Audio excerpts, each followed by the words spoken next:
Don Teague and RafRaf Barrack. 10 years ago, their lives were as different as could be. Don was a respected journalist with a family and the American dream. RafRaf Barrack was a young Muslim woman living in Baghdad, struggling to find herself in a war-torn existence.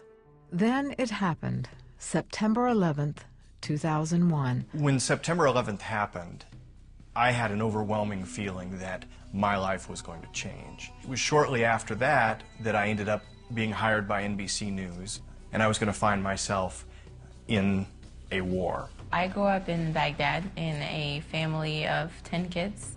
I was 10 years old when the Gulf War started, and I would sit home and watch the war right outside my door, and it's bombing, you know, all kind of, to us it was colors in the sky and loud noises, and we would ask my parents about it, and they would say, oh, it's just, you know, bad people. We later knew that the people who were attacking us are Americans, so we grew up with the idea that America is so bad. RafRaf's government sent her to major in English. Despite her fear of Americans, RafRaf became a translator for NBC in 2003. It was kind of a struggle to just stay focused. This is a job, I need to make the money, and I need to be careful until I know who these people are. People didn't see me as someone that is helping the country. Don Teague was on assignment in Baghdad when he struck up an unlikely friendship with his translator, RafRaf. The two were on assignment together at a local school when insurgents attacked. It's supposed to be a happy story. And talking to the kids, talking to everybody, they said, oh, we have one more interview. We went, we stood there, we're trying to do the interview when the bomb went off. And when it went off, I could not think of a thing at that time. I just froze in my place. The first thing I heard after that was Don's voice. He was saying, RafRaf, it's a bomb, come inside, come inside. So we ran to the car, and everyone got their body vests. And Don, at the time, put his body vest on and looked at me and said, where's yours? RafRaf didn't have her body armor that day. He took his and put it on me and said, here, take mine. I just was aware of the fact that I was alive, and I was so happy that I was alive, and I was going to get to go home to my wife and kids. And RafRaf was there next to me, and she was home. This was as good as it was going to get for her. So then all these ideas started like hitting me in the head, like, what if these kids are hurt? What if, you know, one of them got killed in this bomb? Why would my own people kill my own people for such a reason? And why would a foreigner that I don't even know, that I just met a few weeks ago, gives me his vest? It was a wake-up call to me that maybe everything that I know about everything in my life is wrong, and maybe I need to rethink every single step of my life. All of the crew members managed to escape unharmed that day. There was reason that this woman had been put in my life, and she was going to die if I didn't do something. Don and his wife Kiki, with the help of other NBC correspondents, fought to bring RafRaf to the United States for asylum. It took 7 months of really beating our heads against the wall. Yeah, it was impossible.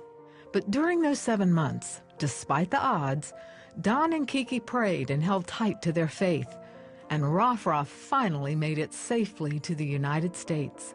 But it wasn't until I saw her sitting in my living room the day she got here. She still had her scarf on, she had her long clothes on, and it just hit me like a ton of bricks. I'm like, oh my gosh, she's left everything. I could see how much God loved her, not because of who she was going to be or what she was going to do, but just because of who she was. He just loved her. I was looking at the way they treated me. I mean, they opened more than just their house to me. They opened their hearts. And I had a talk with Kiki. I said, why are you helping me? And she said, God told me to. And I did not understand because I don't know that God. And at the time, all I have in mind is the God that I had grew up with. And yeah, I didn't have that much of a strong relationship with him. And then I started questioning other things, like, why was I saved? Why was I that lucky? I was in a bombing, I was in a shooting, I was in a kidnapping attempt, I was in so many different things. But I stayed safe. Okay, wait a second. That's the God that she's talking about. That's the God that has saved me. That's the God that had been with me along the way. Finally, after 4 years in the United States, a dream helped RafRaf make a decision. I was dying in the dream, and I was running away from my house, which had the word sin on it. In the dream, RafRaf found herself on the edge of a mountain with no way to cross to the other side. There's this lady that tells me that I'm gonna die any minute, and she needs to tell me the words. She needs to teach me words to cross the bridge to God. But I couldn't even understand the words, and I'm like, teach me quick, and then I died. And I woke up, and I was really scared.